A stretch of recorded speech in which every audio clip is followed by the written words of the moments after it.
Hello friends, welcome. I'm Commissar Marek and today we are going to play some more There Are Billions.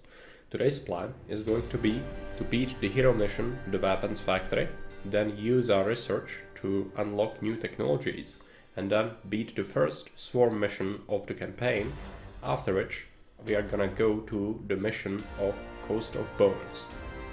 All of these things are gonna be in today's video, which means that this video might get a little bit longer than the previous ones, and I apologize if it gets a little bit tedious to watch, but I'm gonna do my best to shorten the duration of most of the tedium with editing. So in any case, let's head to the hero mission and see what awaits us.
Afterwards, I'm going to pick up the armor upgrade for Callus in order to increase his durability and head towards that juicy 70% attack increase later on. Let's talk a little bit about the horde missions on the campaign map as well. Each horde mission has a set strength, which is amplified by the difficulty setting, but all of them are beatable normally without too much of abuse. Some units are better at clearing missions than others, and if your units die in that mission, you don't suffer any penalties, you just have to get through it and win. What happens in these missions is you get allocated your empire points that you've been collecting from beating missions and hero missions, and you build an army for points cost that you get at the start of the level, and depending on what your technology level is. For me, it's gonna be soldiers and one ranger in order to facilitate faster clearing. And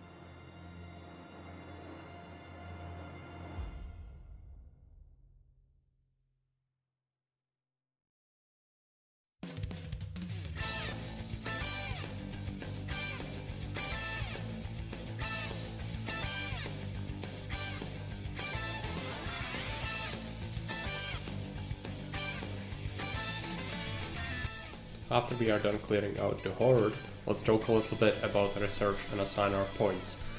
So what we are gonna do is we'll pick up the Tesla coils upgrade, which is gonna improve our energy efficiency with our command center, and then head directly for the plasma spheres, which unlocks the shocking tower.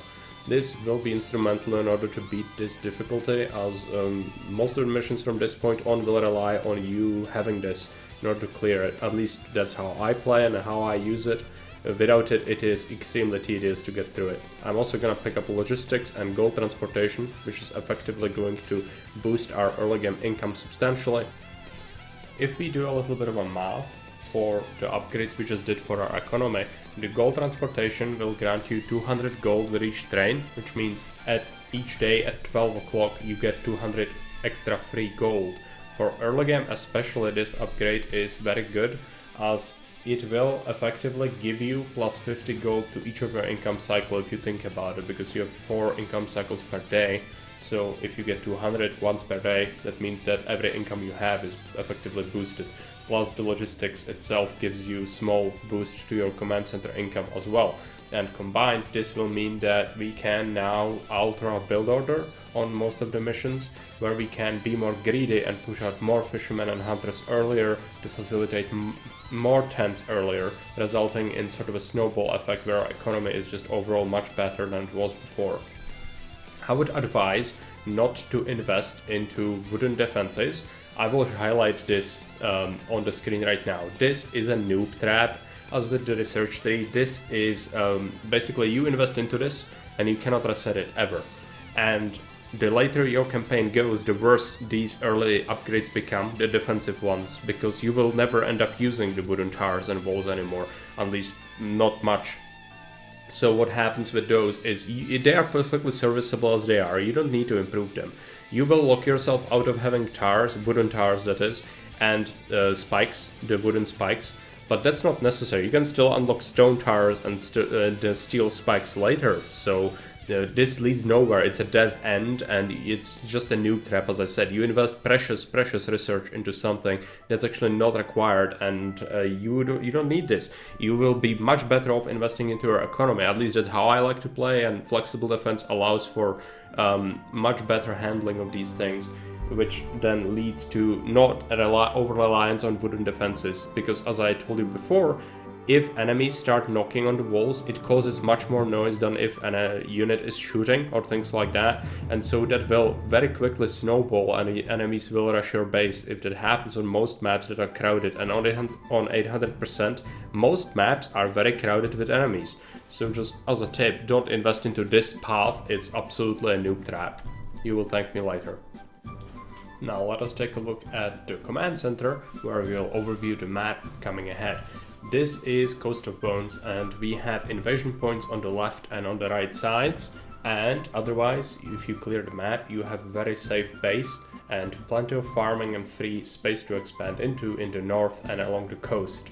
Along the coast there is a rail track, which means that you can't really build the defenses on it too well in some places. I will explain how that works a little bit later. Basically, if there's a curve in a rail, you can't really build on it, so you really look for these straight segments of the railroad where to set up choke points. I'm gonna highlight where I like to put mine, but in order to get to that, we'll need to use flexible defense and slowly push out with rangers until we capture iron to the north, which is gonna allow us to get a single pickup of iron and then start mining it to start massing soldiers. Now, in addition to that, on day 14 on 800% difficulty, there is a big horde that comes and we need to deal with it. And how we are gonna deal with it is at day 14, we need to be able to already have a stone workshop and researched shocking towers. In order to build a shocking tower, whenever the attack comes from, it doesn't always come from the same side, so we need to wait until it almost hits our base, and then when it says from where it comes, we build the tower. And then we use a ranger to kite enemies into the shocking tower, but that shouldn't even be necessary if you build it in the correct place. This map is packed with executives and runners though, so this is the first really truly hard map.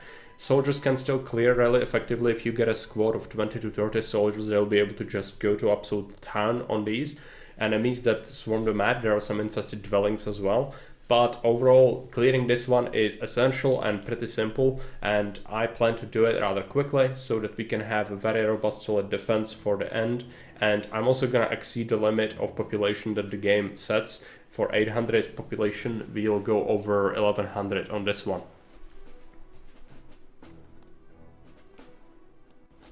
One thing I forgot to mention is that some maps can have bonuses, like on Coast of Bones there is rich fishing, which means that fishermen will have boosted income, but usually these are not that consequential, but it's good to know about them.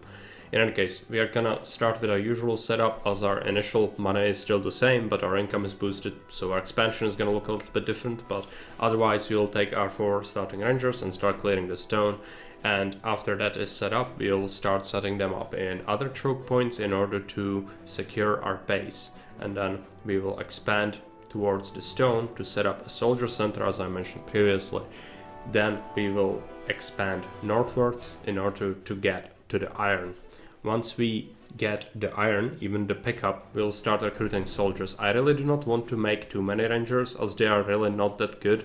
They can be useful to have them later at the walls to discourage any shamblers walking into the map, but for the most part I would be recruiting soldiers if I had a choice. Something to note is that with flexible defense, the more choke points there are, the more points of interest there are for you to pay attention to. And so what can happen is at multiple points at once, you could get attacked, and it's kind of hard to keep track of it. But it is definitely worth it not to have to invest into this defenses, because those defenses usually enclose you in and make you be less expansive than you should be, really. And if you think about it, this is okay. You can always use the pause button to just pause it, quickly come to another area where there is something going on, deal with it, and then go somewhere else, or even multiple sides at once. If you use the pause button, you can just, when you click it, you can then go to each choke point and check the situation. That's why this is gonna look a little bit hectic, but I need to speed it up because this early part, this mission took me like 2 hours, so this video would be absolutely brutally long if I didn't speed it up. So that's why it's like this.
As I told you before, the big horde comes at day 14, then there is gonna be another one at day 28, and then at day 38, and we need to be absolutely ready for these huge hordes. And so even for the first one we want a shocking tower. So at day 11 at the latest, I'm gonna start building the stone workshop, because you also need to research the shocking tower and then actually build it. So these things need to happen in order for us to survive this. If you don't go for the shocking tower approach, you can just build multiple soldier centers and mass soldiers, and that will also work, but it's gonna be very micro intensive and tedious for you to deal with it. Alternatively, there's a ballista option, but I don't use ballistas. I don't find them good. I don't find them to do the job they need to do reliably, and they require micro, especially on 800%. It's very easy to over aggro enemies, and ballista can still do that. So just on my 2 cents on it. When the notification that swarm is gonna arrive in 12 hours happens, then we know from which direction it is. In this case, it's from the east. And we know that it could spawn from the lower side or from the upper side, because there are 2 invasion points possible on that side alone. But it usually, like 90% of the time, it happens from the top side. So I'm gonna plan ahead for that and try to build it in advance. And I'm gonna build it in a place where we expect the enemies to head towards. The swarms always head towards your command center with the closest possible route, so keep that in mind. If they run into any obstacles, they try to crash right through them. So you'll use some walls.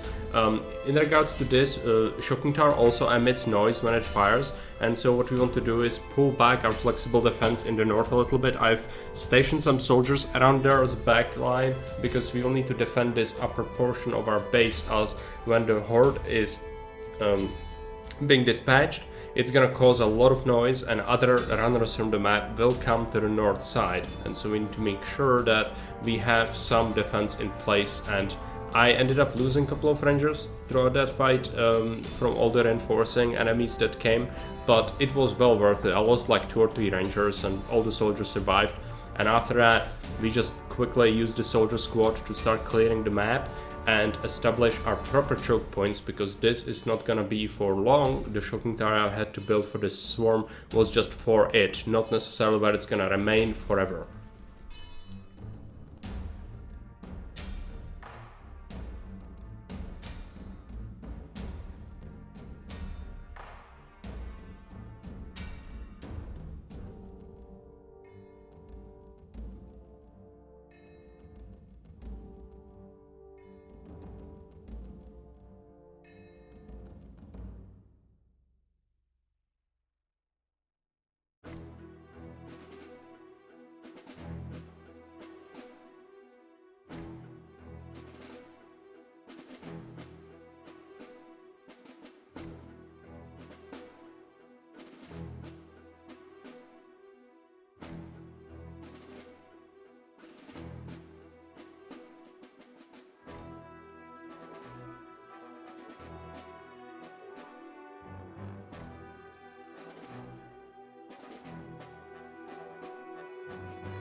when the second swarm hit at day 25, we had a shocking tower being built at that site already, but the swarm hit from the lower side of that western side of the map, which means that I didn't expect it. I thought it was to come from the north, and that was a big mistake. I 90% of the time saw it come from the top, so I didn't expect it, and unfortunately that meant that I had to really try hard not to get overrun there.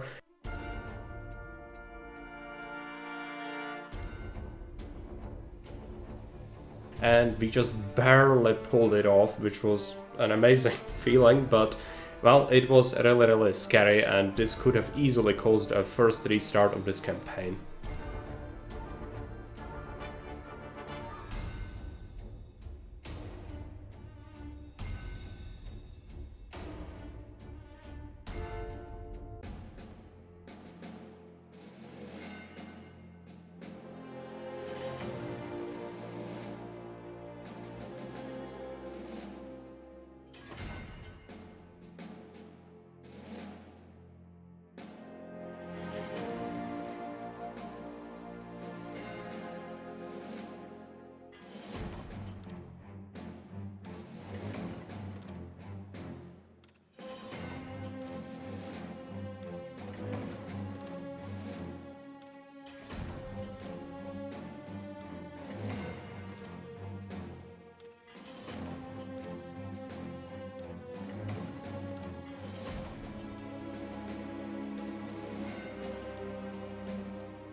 If you've been building enough shocking towers, as you should now have no problems beating the final swarm. It is still a little bit underwhelming compared to the other ones that hit earlier, but well, we had defenses everywhere, and the soldiers helped out as well, even though I think they were not even that necessary. Something to note is that the shocking towers are not amazing at dispatching executives. They need several charges to get rid of them, so the soldiers do help, but with this horde being such low numbers, I don't think it was even required to have as many soldiers as I had.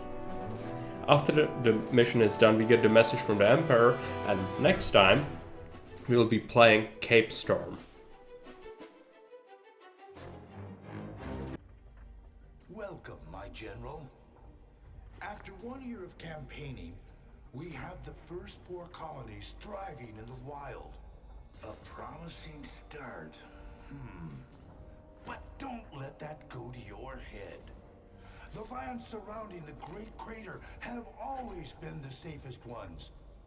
Farther away, in the unnamed lands, the infected are counted by legions, and they harbor unknown dangers. I hope you are prepared and will not dishonor the Empire. You may continue on your way.